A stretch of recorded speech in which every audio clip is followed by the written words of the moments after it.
Voilà, merci beaucoup. On a confiance toujours besoin de témoigner pananga. Deuxième partie en gros, il y a Kolobaga Boy. Kabila veut consulter. Mais Kabila, là où il vient, il n'a pas consulté. Il va seulement consulter dans la zone où ils allaient, sous contrôle des rebelles. Aujourd'hui, on va les taxer comme un rebelle. Et on va même dire qu'il est le patron des rebelles.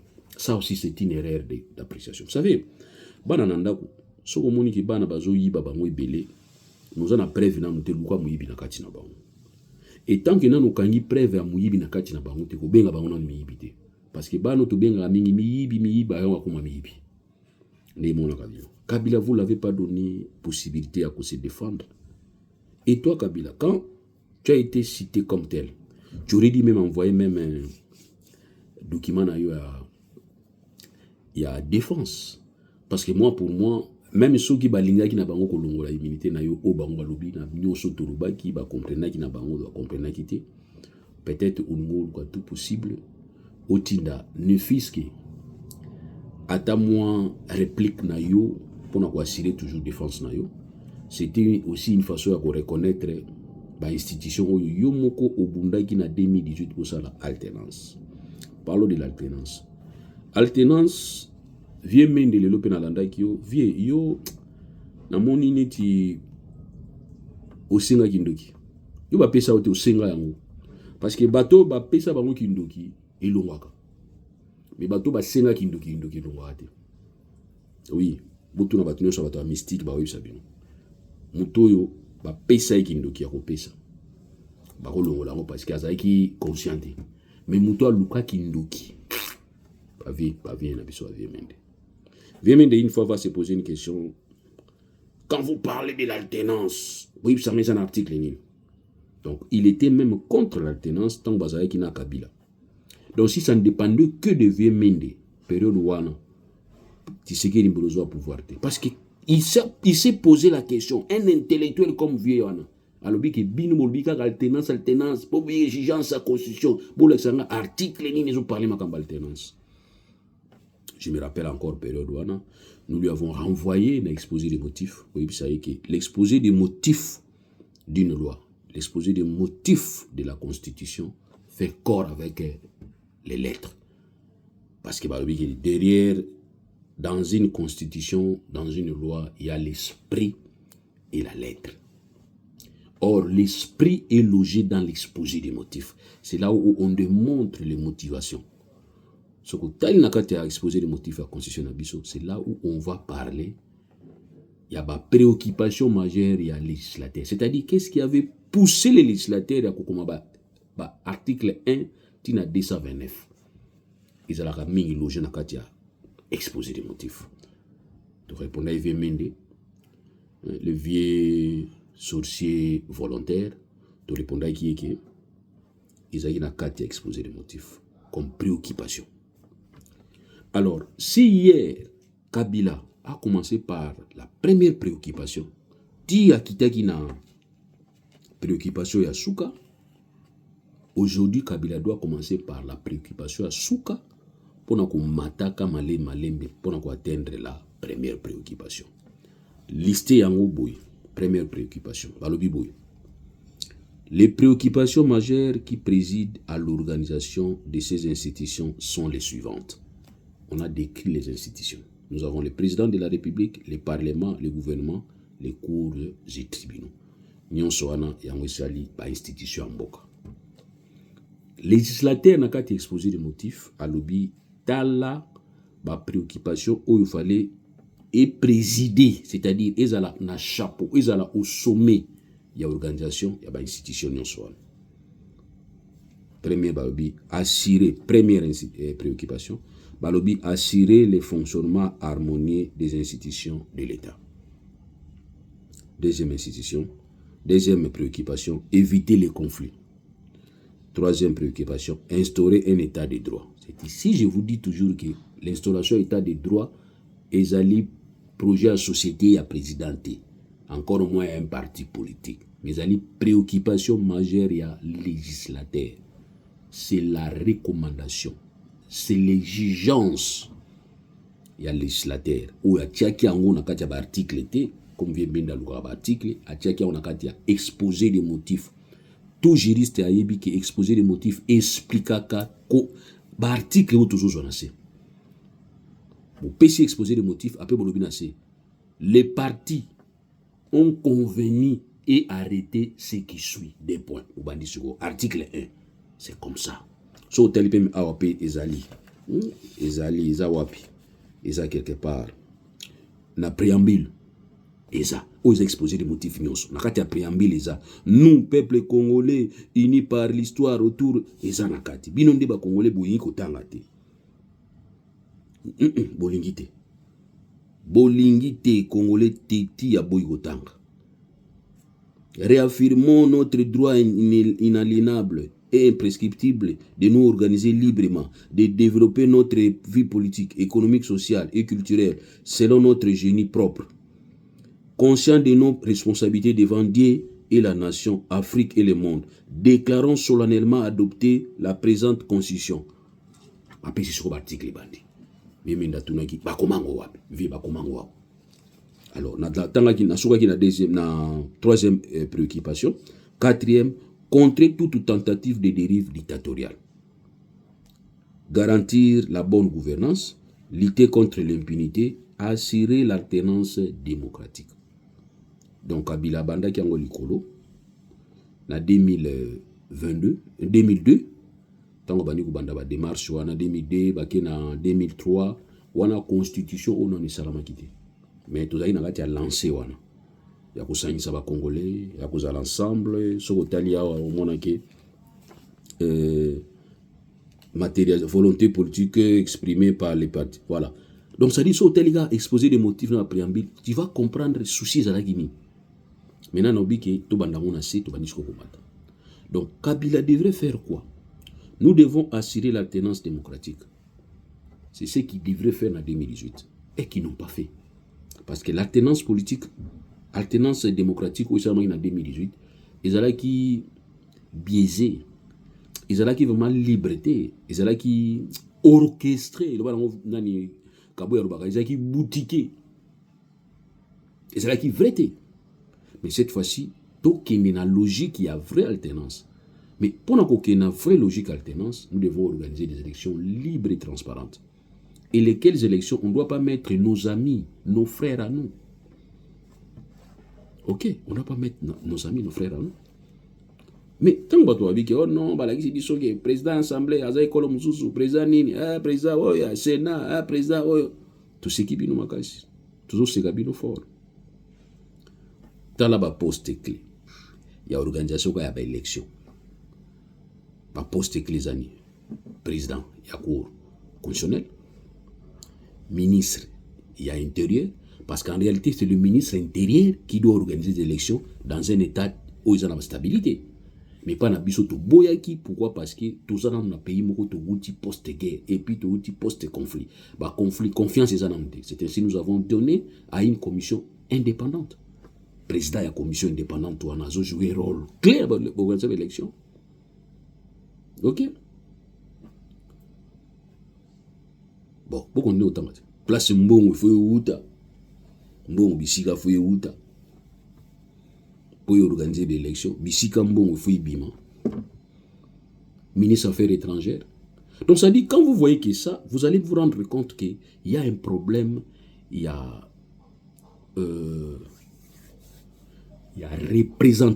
représentation géopolitique. Ça, vous voyez aux yeux.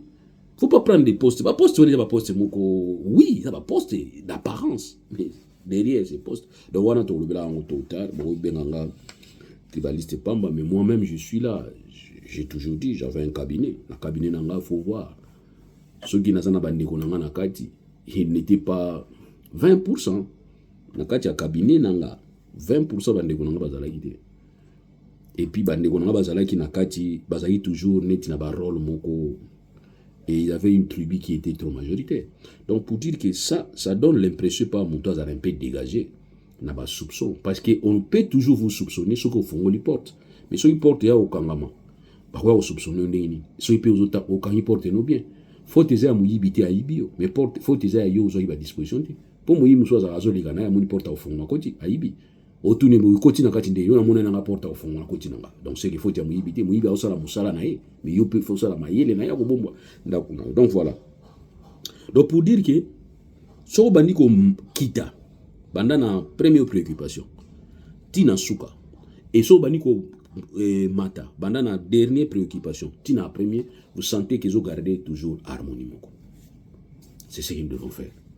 Donc Kabila discours na yo il fallait la baser sur préoccupation majeure ya constituant ya législateur la histoire na yo to la sabatu malamu na yo kaka parce que mabe na yo la kisibiso angote olobeli pe biso angote ngala lingi to kota na ba histoire to bana otonga Kabila na ba histoire te c'est so moninga na za très mal placé bato alelo tout na bango attaquer ote Kabila passe la kiambo et aussi balinga kaka ba ye boza muto à côté ni tendance neza nini po bana ko taquer pendant tendance na to ba je wanati tout en mis dans l'art de convaincre l'art d'avoir toujours raison il y a philosophe allemand wana tout en place wana ouais voilà ça qu'il faut nous toucher personnalité personne au ça nos débats pour na okoka ko bundisa makanisi na ye biso esimba kate pourquoi na ni muto a Kabila na muto a Tshisekedi te quand je dis ce que je pense et que ça malamu pona Kabila et ça malamu pona Tshisekedi na ko tout les pas Kabila bordi na ko tout la petit Tshisekedi bordi liberté na biso ngwana nous sommes des intellectuels libres Tshisekedi soit sali malamu na bia sali malamu soit sali mabe na bia sali mabe ben oui naza libre je n'ai jamais mangé chez lui et je ne mangerai pas chez lui je suis désolé ah ben oui je suis désolé l'intoloba toujours Kabila Tshisekedi ba kutinga déjà naza papa bana naza organisé naza na famille nanga il pouvait être là ou pas je m'en fous Kabila roza la président lelo te Tshisekedi a le président lelo moi je vais continuer ma vie mais bato bazo regretter bazo bangiza bino oyo bozana ba cordon ombilical et kangama pa Kabila to et kangama pa Tshisekedi biso ba ota biso to ok donc pour nous tout simplement que il était important que Kabila nous dise exactement lui Kabila nous dise réellement ce qui s'est passé en 2018. Il était question que Kabila puisse seulement se référer na constitution na biso oyo pour aloba oyo azai koloba. Mais je pense que à se référer plus na malamu oyo asalaki abimisi yango et puis aller kisika me mabe oyo ninga na oyo atiaki asali po ala kisabato. Biso politique on esimbaka pa na biso te. Simbaka te. Et simbaka te. Pourquoi? Parce que pour moi, j'ai toujours dit que Kabila et Tshisekedi, ce sont des frères siamois. Dans une situation, tout ça. Donc voilà pourquoi je voulais vous faire comprendre que Kabila a fait son discours. C'est tout à fait normal. Nanu na yokate mutu moko, même muyibi bakangie na kati ya loboko na saki, na yokana ute muyibi alobiki, rare. Ki naza muyibi. Jige alobi, non, tout le monde roule à yobi, naza muyibi. Ils sont rares. C'est vraiment rare. Mais Kabila, c'est ce qu'il a fait, à se défendre et à défendre le bilan, à défendre le régime. Mais or, Toyibike, Babundu les anakati. Et quand il faisait ça, il devrait dire responsabilité des Aguinines pour tout comment à niveau. C'est lui et son frère Félix Tshisekedi. Alors, pour Félix Tshisekedi, en tout cas, je dis félicitations d'abord parce que tu te tues. Ils ont bordir. Banakini do yoza ma banakini ya solo podinga banya tabino na misapité atoza na tort atoza na raison okoma na raison. Félicitations parce que nous avons demandé à ce qu'au secteur à un certain moment le décideur ne doit plus commencer à se justifier. Un décideur doit cesser d'entrer dans des débats. Or un décideur doit commencer à écouter les débats venant de n'importe quel coin pour permettre ya ba kozana idée ni na ozana pour ba ko décider. Et ce que vous décidez peuvent aussi venir, ou soit dans l'adversaire, notez. Quand les adversaires vous critiquent, vous notez seulement, vous notez. Vous avez chance à vous jouer, vous avez Mobutu Tanga a reçu l'information, Monaki Simba quitté, Mobutu qu'est-ce qu'il a fait? À cela qui tournait. Et c'est suite à tourner, on a Mobutu Tanga Yaki, le 24 avril, il a déclaré que Mobutu Simba comprenez mon émotion, parce qu'il n'était pas trop informé. Bien que les services parce que vos services sont plus spécialisés kolandaka ba biso kolandaka ba bibi kapinga ba piero kolandaka ba tuana bazoloba contre bino or kolobaka contre nga isa bien pona zo noter pona miyeba côté ni nga naza température na nga isa ni bino bozo ba thermomètre bozo bukaka ngo or nous il faut nous considérer comme de vos thermomètres ko ba température isa na niveau ni. Donc pour une fois oyoki félicitations bien que secrétaire na yo na président na yo intérimaire à vie. Parce que lui aussi, il doit changer les phrases. Kabouya devient un président intérimaire à vie. Parce que tant que Tshisekedi a la président, il y a République à vie, Kabouya ne sera pas remplacé. Il sera toujours un intérimaire à vie. Je dis que Kabila n'est pas collègue à Kabouya. Kolandaka Kabouya ndenge yazali ko soutenir Kabila, c'était Rwandais. Donc s'il dit que Kabila a sa collègue naïe, donc tous sont des Rwandais. Parce que la loi portant création, fonctionnement, il y a pas parti politique et ils ont indiqué que pour être membre dans un parti politique, il faut être congolais, pour être citoyen congolais. Comment voudrez-vous comprendre que quelqu'un qui s'est usurpé nationalité congolaise, qui est devenu président de la République, qui dirige aujourd'hui un parti politique, lequel parti politique est écarté, maintenant c'est nous qui dirigeons, nous sommes incapables à vouloir que c'est un usurpateur, parti naïbokanga parti te yende tout déclarer à sa congolais, il n'est pas notre collègue, il n'est pas non, mais yoko non, c'est un collègue, comme collègue à l'obin, collègue ne faut pas dépendre, donc vous êtes des Rwandais. Tu as dit ce que tu as dit, tu t'es attaqué. Au PCT, il faut répondre à la logique. On a répondre ce qu'il a dit, c'est son histoire. Mais il ne nous a pas dit quel est le rôle qu'il a joué. Il a touché point parce qu'ils ont bénéficiaires. Il y a Ouyasala qui en 2018. Voilà. C'est comme la loi portant statut à président Akala. Ils ont bénéficiaire pénalty en 2028. 2028, M. Félix Tshisekedi en 2029 aux sous-président, ça c'est le non. Mais cette loi-là, ils ont bénéficié. Non? Tu ne sens pas que ce qu'ils font aujourd'hui à Kabila, parce que notre monde c'est comme ça. Il y a un monde à la jalousie, à la rancune, c'est comme ça.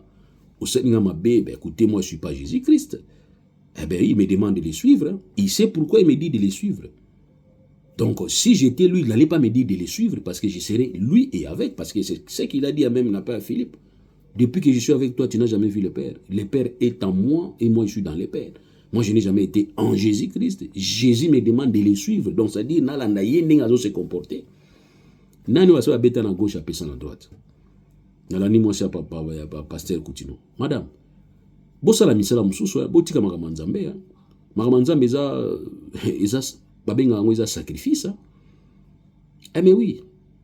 Nzambe magamanzambe eza sacrifice. Donc bino Bible nde boté à côté c'est pelisa bino. Ba ko kata litoi ya moto ya ko kanga Yesu. Yesu ya même. Bakati litoi, bakati. Litoi bakati. Yesu yebisa ki Pierre ni. Pierre ngola sa yeki alinga ki makasi. Yesu yebisa ki Pierre ni. D'ailleurs c'est là où Pierre va comprendre que Yesu yebisa yo 3 fois ko renir pour na ko la sa yeki za mutu. Bitumba exemple bitumba molimo. On ne doit pas commencer à faire ce que basali mabe pona yo o banda ko généraliser ou comme ça on dirait idéologie en Zambie. Non. Maman, j'étais suivi, j'ai regretté franchement.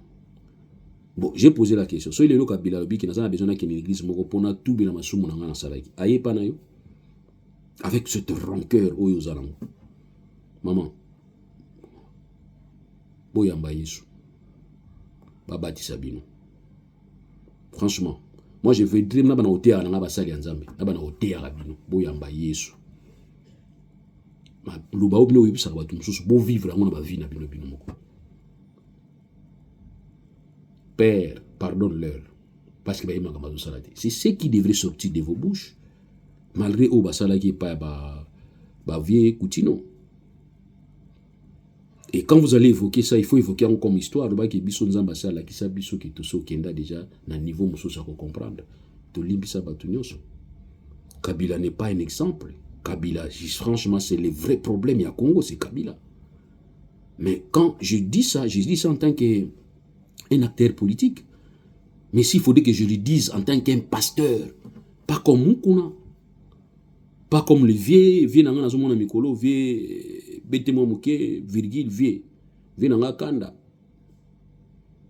Vieux kanda tango za koloba kimbujima e baby bambongo bonaboya wane zalaki yozo loba muta contriza ki wazate.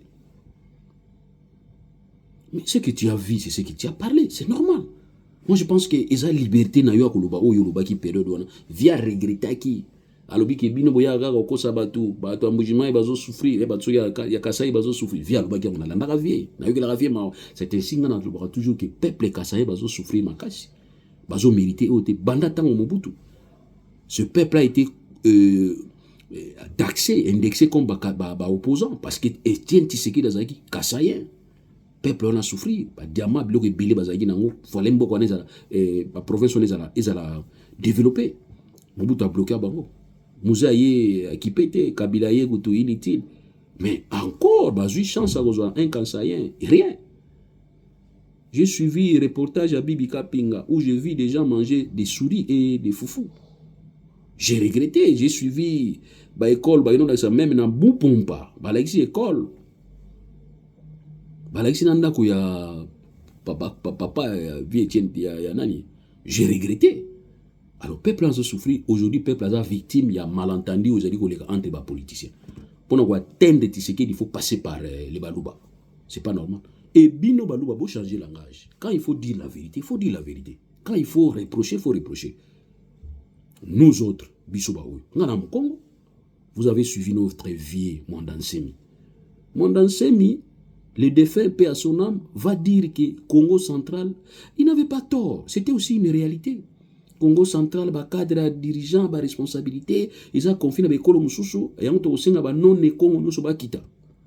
Tu sais qui est non, qui est dans la province Moussoussou, quand ba Congo bazo diriger. Nous lui avons dit. Et tu sais qui vient.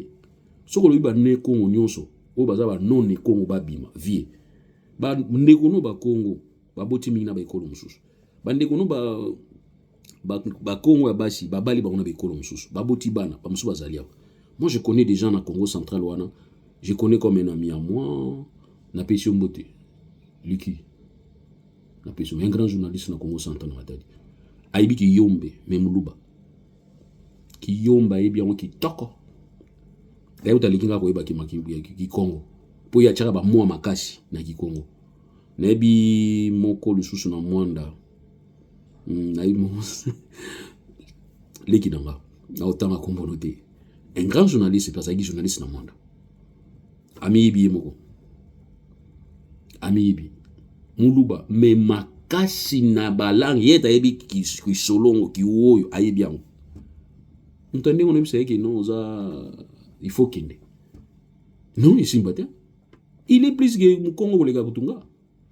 Biso, tu sais qui vient mon dansemi qui tika magamno wana. Nga mon Congo, petit frère, il y a mon dansemi, na bisimbi mon dansemi, tika biloko nozo ba wana. Mais pourquoi vous n'êtes pas vous avez la mesure à koyibisa bande ko na binote ki o tuzo sala o izala kate. Voilà. Nga yango moni ba ko toucher ngate. Nga na zone sa ba na réalité. Na pesa toujours histoire la vie mon dansemi. To yebisa vie mon dansemi na solo no wana tika. Parce que bande ko na biso ba botana ba ekolo wana to ba ko benga na bango kuna. Yoza na place au chaba ngote. Tika kongone za bo article 30 le bien mutuno sa fanda bisika yali ya fanda. Respecter nde mibe ko na coutume. Na ko respectera bibe ko na ba coutume ça veut dire quoi? Na okini jamais na nkamba ko bokola bangulu. Non, nga na za liberté ko bokola bangulu na kati nkamba. Non, on va te dire non, culture na bango. Il y a ici mbaté na bangulu. Donc c'est que ceux qui ont posé au fond en Kamba, dans le Fanda, na bola ba meme, bantaba, mais banguluté. Ok, nous avons respecté Mibeko, tout fanda malamu, bien être ensemble, et puis finalement après, nous avons respecté peu la coutume na bangokuna. Qu'est-ce qui est difficile à comprendre? C'est facile. Et c'est facile. Ndeko nanga mukongo so asali mabe na ko attaquer yo. Kenanga bisigate. Maman Julie Somina.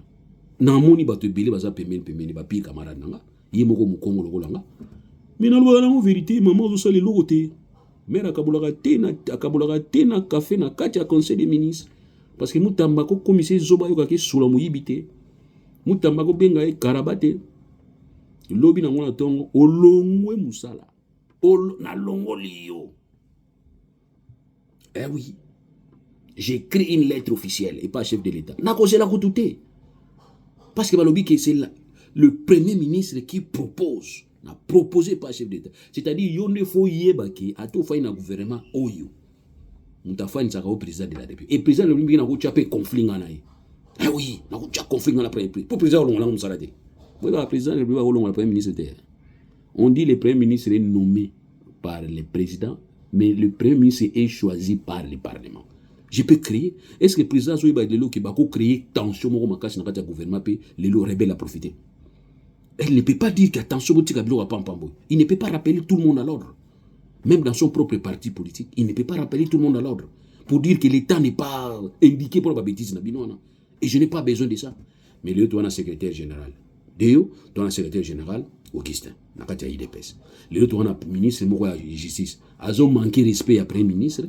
Vous en avez tranquille. Donc c'est là où je vous dis que maman, vous avez maman nanga, grande sœur, vous avez grande sœur nanga. Mais vous ça rien. Rien. Vous comprenez? Bisoté de bisoa ote. Chocho, oche chonga pena checho, oche froid pena chefroid. Je dépends de la réaction de celui qui est en face de moi. Au manquer de respect, non? J'écris une lettre officiellement. Et puis, tant que ma lettre, on a transmis copie information à tout le monde. National, balancer un peu na Facebook, na faina. Nga mona balancer na Facebook. Na rubi qui président de la République qui proposition. Je demande à ce que au longolaye pour na boui parce que c'est moi qui propose sur base ya article na évoqué article na pétion. Ce qui au président au longolaye était n'attiqué le responsabilité italien. Ah oui, italien. Mais comme à Kabula aneti na café na katia gouvernement. Mutamba po koti maire afandi mutamba pe afandi ngape premier ministre na afandi muto azobenga nga azokanga solo ya muyibi et en plus muto yo azobenga bato karaba mais quand on le dit que yete mutalobi yango solidarité à gouvernement nani mais je vois les journalistes quand les journalistes azo recevoir yo olobeli muto mo abi journaliste a stoppé abi non non mais pas Thierry Kambuni na peso mbote na pe Christian Losago Christian merci mona mbali oyo bafinga ko pambo za mayele top kongo na mona na makasi mikolo yao makasi d'ailleurs na ndio banaki na zona na makasi Thierry Kambuni soba ya mbiozo ba bêtise à stopper non na téléphone non akati poni alingaka koyoka ba bêtise ya batuti ya za radio a 1000 kolinte aboyi na yi bino siko mutambo zolo makamuna na bato baganga ministre wana premier ministre wana d'abord ozotonga premier ministre en public bato ba répondre za karaba fokata non botika on a un chef nanga d'ailleurs na koloba soute ici on a un chef nanga ko manquer respecté il n'a pas fait atiki donc c'est que batunaï batouan est-ce que un bon voilà eza Congo tout mona sika alors na ngena réagir à suka makambo ya Thabo Mbeki mais est-ce que vous savez que Thabo Mbeki aza président ya kala ya Afrique du Sud parce que mingi bazawana bazana ba information te bon ba kanzala président ya sika Afrique du Sud yewana Thabo Mbeki azaki président kala Afrique du Sud les lois Ramaphosa mutazawana ba déclaration na ye mais ali ba déclaration ya Kabila est-ce que ba déclaration ya Kabila faut impacter ba pays mususu non ba déclaration ya Kabila peut-être so ngai bino na otika na ina parti na ye mais bino bokoki kozwa ba développement na ba mende na yoki mende azoloba mende oza vraiment un sorcier conscient ou non senga kindokia donc bazoloba bozo pesa bango pe tamba loba tous ces kabilistes aujourd'hui vous allez collaborer avec les Américains. Vous croyez que Moutoulogo la Thierry Mosenepo, beaucoup de pénalistes américains bayambier. Yo c'est américain ba bossana. Quand tu es allé pour le compte de Kabila menacer un diplomate américain, vous croyez que ba américain ba bossana? Vous rêvez vous. Ngana otamba na mutu azana ba réputation ma bête. Binoka bouyaka, ole bo bongisaka pe rien, bo baby saka kaka. Tu es allé attaquer un diplomate américain. Vous croyez que ba américain ba bossana? Ba bossana te. Alors, Thabo Mbeki va faire sa déclaration. Ils ont engagé Nalana qui honorable les mon yo faisons la classe ou bien au fanda pour bomba ba insuffisance na yo ça c'est une insuffisance je l'ai dit maintenant je prends les responsabilité na lo ba ko insuffisance et en plus tant on les gars na chaîne no wana lo ba yo moko donc na ko ba yo moko wana ezali pour moi ezani tiberer moko boy sala ezali ozolo ba bêtise oyo ati ozolo ba bêtise or peut-être faut ça na ba vie contraire. La dernière fois, nous avons un conflit, en fait, une confrontation dans Jean-Louis France. Il t'a lessivé, à ce rôle-là qui m'a caché, il a bien lavé. Vous savez qu'il est incapable à Goloba. J'étais suivi, vous savez qu'il est incapable à Goloba, à Louis France. Mais quand tu es seul, vous avez des bêtises, vous avez des bêtises, vous avez des bêtises. Toi, tu crois que or, justement, tu prends le discours de la RI, oui, dans la télévision. Donc voilà, c'est ce que ngai so ngati segeni na opekisa batu mingi balo bakasute. Kabuya. Nani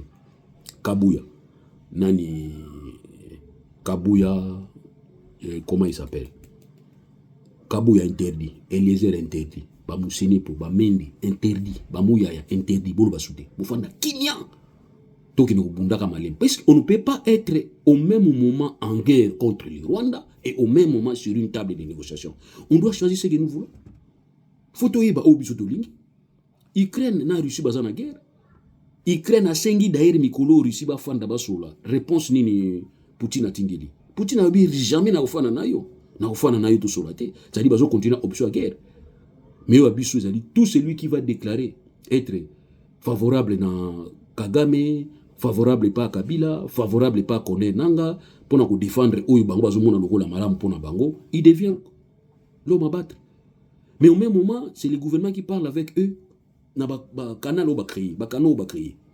C'est pas normal, ça c'est pas normal. Vous voyez que même Rwanda ngoto séparation au fan na bino. C'est ainsi moni Rwanda zo ba ki azana confiance na bisoté parce que vous tenez des discours. Vous tenez des discours, niveau de ça l'organisation niveau à guerre, guerre faut nanga, faut do la guerre na mutu na biso. Même ceux qui guerre continuent à poche à Mickey, bisoto a toujours un discours à guerre ici.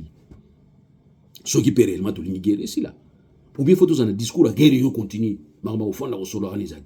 Ça, mais bilo ça mélange. C'est comment on a société. Alors, pour revenir Makambo Tabumbeki Alobaki, Tabumbeki a dit ce qu'il a dit, ce qu'il a pensé, comme un ancien président, comme un acteur politique sud-africain. Et c'est les reflets du gouvernement sud-africain. Tellement insuffisant c'est ça, même information besoin de difficulté on a information parce que besoin d'information c'est pedi sabino. Nande boni boy c'est pedi sabino. Tu vas dire que boy habiter en Afrique d'ici kuna ezana opposant mo boy. C'est faux, habiter Julius Malema. C'est lui dont il s'agit. Julius Malema c'est quelqu'un qui était arrivé à ANC. C'est un jeune à côté de ANC bandana âge à 14 ans. Il a soutenu Zuma. Nakati ya Zuma ne bazalaki ko bunda a komi ko bundisa Zuma. C'est parmi bato baliya ko déstabiliser Zuma. Voilà, on a bien que Julius, comme il est Julius, donc c'est Gilles Mouniere na bango. Mais Gilles Mouniere version moko ya Maïli. Gilles Mouniere sud-africain, c'est Malé là. Version Maïli. Ouais, biso Gilles Mouniere na biso, mikolo pe na mona ko kebisa bango. Boke ba to ko kima pamba, boke ba sutunga na mesana ko loba. Na biso Gilles Mouniere comment réfléchir. OK. Yende a ba discours. Et lequel discours qui a été utilisé par Donald Trump pour ne pas pas Ramaphosa qui bolingi ba mindele kuna na kati Afrique du Sud. Mais la réponse de Ramaphosa a convaincu Donald Trump, monsieur honorable Eliezer. Réponse à Ramaphosa Zani. Abi, ce monsieur n'est plus dans notre parti politique. Il a été chassé dans notre parti politique. A créé Oyaye Makambuya FFF formation Mugaba jeune boy. Et notre constitution sud-africaine permet divergence yana. Il y a un parti politique. Mais son discours ne reflète pas la position du gouvernement sud-africain. D'ailleurs, dans la délégation, on a un plan. C'est ce que Mandela avait fait. Et il nous dit, Mandela nous a appris comment vivre ensemble. C'est ce que Mandela avait fait. En tant qu'un bon leader, Mandela outi prison à Bimi, bas sud-africain, noir, balobito, benganamindeli. Il a dit, faut former nation arc-en-ciel. Et c'est l'héritage que Ramaphosa a présenté qui est pas à Donald Trump. Aujourd'hui, bazo signé d'accord. Hein? Donald Trump a compris. Il y a une image à Congo, là, qui s'est bango, bozo mo habité, ou il y a une image à Congo. Ils ont abisoté. Donc quand il dit des bêtises pareilles, pour nous dire, bon, monité, nani moko en Afrique du Sud, ces discours-là, ils ont là, mbeki, Italie au mbeki. Bon, vous créez un problème. Parce que bino, vous en avez besoin de niveau de battuti. Quand vous dites ce genre de discours, vous avez besoin de refléter mon au Kanchaki, Sud-Afrique, mon bimeza contre Tshisekedi. Non. Non. Félix Tshisekedi, c'est le chef d'État. Il est ce qu'il est. Il est chef de l'État, il est ce qu'il est. Les relations entre État et autres, moi, bilinga. Il faut savoir seulement les soigner. Les chefs de l'État, il y a Congo, c'est le Félix Tshisekedi. Et Ramaphosa, quand il arrive chez Trump, il a parlé aussi de la RDC. Pas seulement la Kinini. C'est là où maintenant il faut commencer maintenant à travailler. La relation entre État et État. Bon, on va travailler. Mais il y a tant télémi. Bon, on est Afrique du Sud. Maintenant, pour les naïfs, pour nous, c'est Afrique du Sud, bimba, ne balimiti sécurité. Allez, là où on est, il y a un peu de panzela. Ambassade à Batou. Mais à Robosana qui va soutenir Bino. Bino évite que Belgique n'ait pas un conflit dans Rwanda. Pour nous, RDC. Vous évitez. rien, vous évitez. Et bah, tout faut pas éviter bino aux intellectuels na bino à l'icolo, bah pété. Donc c'est que bino aux en désolé. Ah mais oui, désolé. Donc, ceux qui en France, Nicolas Sarkozy a sali déclaration, Italie France nani. Italie que de France, makamou l'Italie. Bino zo mona kabila extra. Mais ah Nicolas Sarkozy a auto répondre. Azaki na bracelet électronique na makolo batia qui est pas à juge. Na États-Unis, président ya sika boba o président kala, mais président sika na États-Unis, ba décision na juge ndazo bwaka ngo juge fédéral la bwaki yango. Bazo kendaka appel ko samba. Président komi ko samba na ba juge. A bwaki boye juge a bwaki yango akala yango. Ya qu'est-ce qu'on appelle ko samba. Du moins to doit payer États-Unis na liberté nango. Ba décision mingi ya Trump ba bwaki na bango sauf que oyo ya ko yeba ko longola ba transgenre na niveau ya armée. Cour suprême États-Unis peut y raison. Qu'on n'est pas dans la justice, ils ont justice, ils ont un téléphone, ils ont un Denise du Chicho, ils ont un Denise du Chicho, ils ont un Bango, et aujourd'hui, vous êtes attaqué l'ambassade de France. J'ai expliqué aux gens que France n'a joué qui rôle dans la résolution où ils ont condamné Rwanda. C'est la France qui avait joué ce rôle. Et c'est la France où il a composé qui même projet, parce que pays n'a pays qui n'a projet, faut qu'il y ait un projet pour passer à la comme ça, en recommandation. Et ça, France m'a élaboré qui projet, voilà. C'est au même moment que Batuna Bino va comprendre kate, botindi batu ke ba français, et pas belge. Nzoka batu ou bazali ko défendre les lobby. Pourquoi est-ce que ba belge, ba européen va se défendre? Vous savez pourquoi? Ton lobby là peut-être le lobby toi après demain. C'est parce qu'ils sentent que bazo perdre le marché en Afrique. Bazo sentir que les États-Unis position à jouer la wana ils ont côté. Administration Trump a lobby qui pour na makambo non, ce qui est allié kutata mukete. D'abord, tant que tu les soto, habité ça côté ni, habité à Tuni les soto ils assuni. Donc hier makam suzo le kamutu na isa la au kambongo. Alors position à Trump sur le kambongo. Ba kon mingi Trump a koya otambola na ngoti ndenge bandaka kala po mboke za équilibré. Parce que ce pays est outil na ba guerre. Première guerre mondiale, deuxième guerre mondiale. Ils se sont décidés ba makambo ba guerre ici la yango basala ki oni. Tout se règle à niveau oni. Nous se règle à niveau oni. À niveau du Conseil de sécurité. Tout se règle entre les grandes puissances. Tu vois? Donc, il y a un moment où il y a surtout dans la lire où il va créer instabilité même dans le monde. Il va causer des problèmes. Parce que dans la place où il y a des Chinois qui exploitent l'or là-bas. Il y a les Européens qui ont intérêt là-bas. Quand j'ai su que les Européens ont un contact avec les Chinois, c'est là où j'ai compris que la situation du monde, pour comprendre, il faut comprendre la place où il y a pour comprendre que c'est là. Donc, les Européens, les Chinois, ils ont tout ce qui se passe là-bas, les Européens, parce que ils ont des valeurs. Par contre, les Chinois, ils s'en foutent. Chinois, droit de travail, Chinois, droit de l'homme, ils s'en foutent. Voilà. Mais par contre, les Européens, ils ont une organisation, ceux qui sont en dehors, ils ont des valeurs. Vous comprenez? Il y a un monde Chinois, ils ont une mine. Mais ils ont un sous-traitant. Ah non. Quand je suis ça, c'est là où j'ai compris que le monde est dans un intérêt. C'est-à-dire que le monde est dans un système pyramidal. Na se baza ya ko panzana apo bandi ko mata ba mati ba kutani likolo baza na place ba kutanaka Donald Trump na Macron mais ba sololi kimikoti na yi muso zo ba oh monte Donald Trump ba longole makambo ya Ukraine non, impossible. Trump ne peut pas se passer de l'Europe, jamais. Trump a yebi qui a se passer dans l'Europe parce qu'il suffit seulement Europe et sans la Chine c'est fini. États-Unis comme la difficulté vous voyez bien monter tant que Chine a télé les États-Unis moi que Trump a banni changer balanga j'ai comme to signer d'accord. Donc bolanda ka batu pe sala bino ba information nzala te to ba information bino bo sepela ya zolia malingi yo liate ma disraeli yo tikala ngari boko ina réfléchir bino moko ba information mikolo comment mikolo to comment na ba internet so ko moni na e mutalo bili kambo côté na internet yo moko vérifier.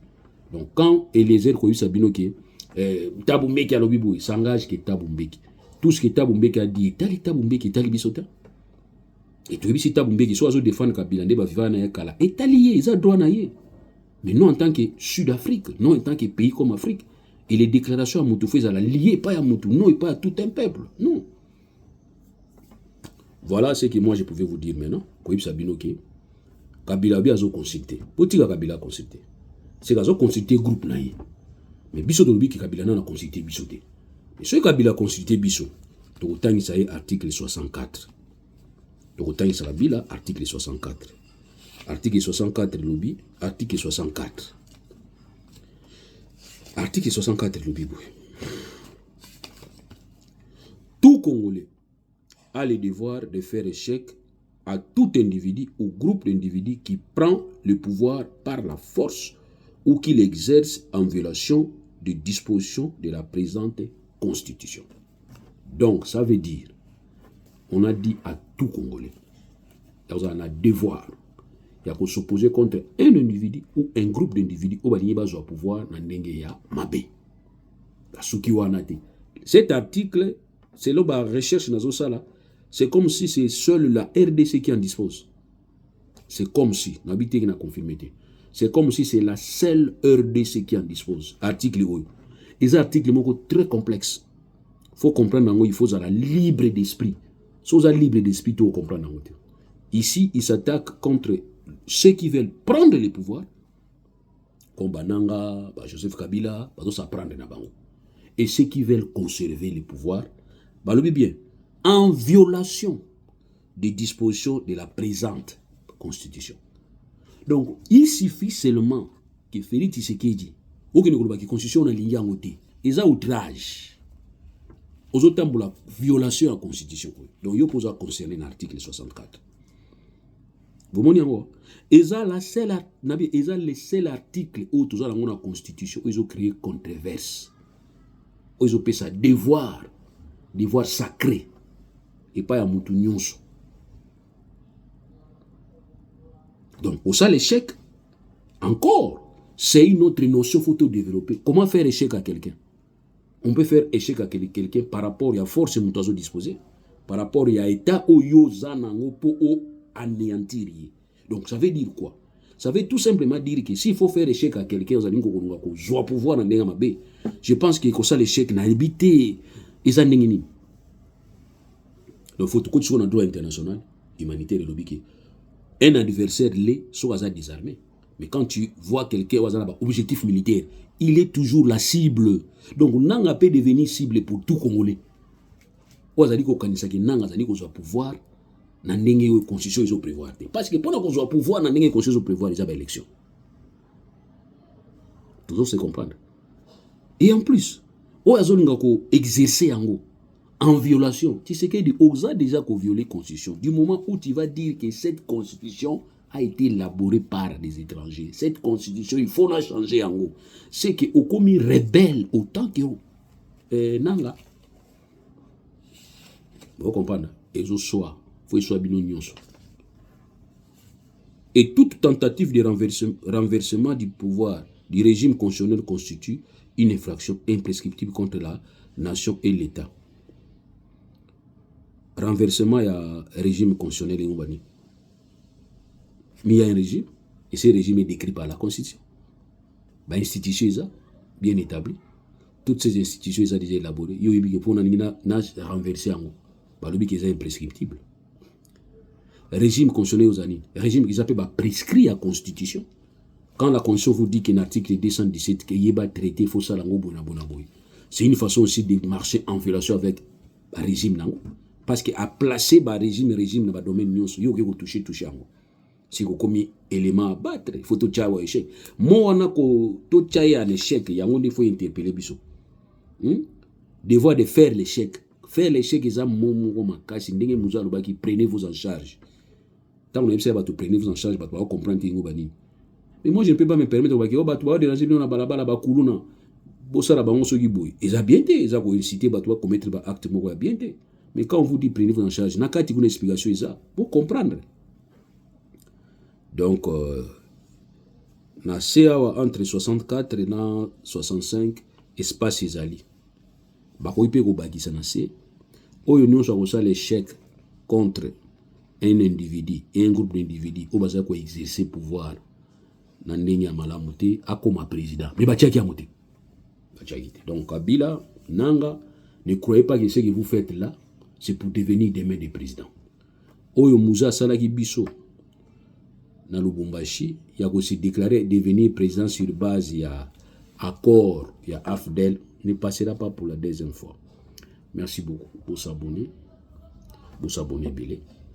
na mona bino commentaire bo commenter bo pesa ba point de vue na bino bo finga ngate mandefu za ofingila wa mingi na kati na bomba so mandefu te na tiki parce que bo lo na landi mona mbali on landaka biso po ye na 2001 azangi na mandefu te bato ba yebinga ba yebiki na zana mandefu belé depuis 2001. OK, donc on tamba plutôt landaka mentor naï on va suivre ça là. Allez, au revoir.